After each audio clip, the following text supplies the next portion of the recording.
Apple just dropped the iPhone 16 lineup and you're probably wondering what's new. Should you upgrade? Let's dive in and find out. The iPhone 16 keeps the iconic design but adds a sleeker touch. We're talking about slightly thinner bezels and a new color palette that'll turn heads.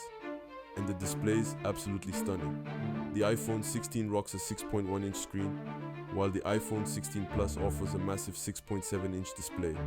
Both feature Apple's ProMotion technology, so whether you're gaming or binge watching, you're getting buttery smooth visuals at 120 Hz. Under the hood, both models are powered by the new A18 Bionic chip, Apple's most powerful yet.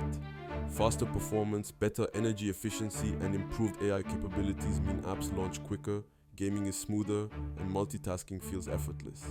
Now let's talk cameras, because the iPhone 16 takes it up a notch.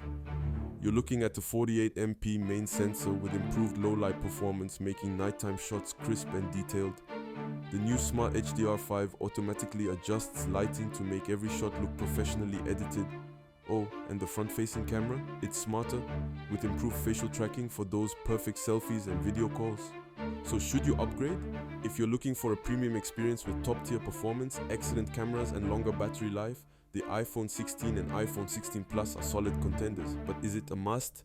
That depends on how much you value these new features. Let me know what you think. Are you upgrading? Hit that like button if this video helped you. And don't forget to subscribe for more tech reviews. See you next time.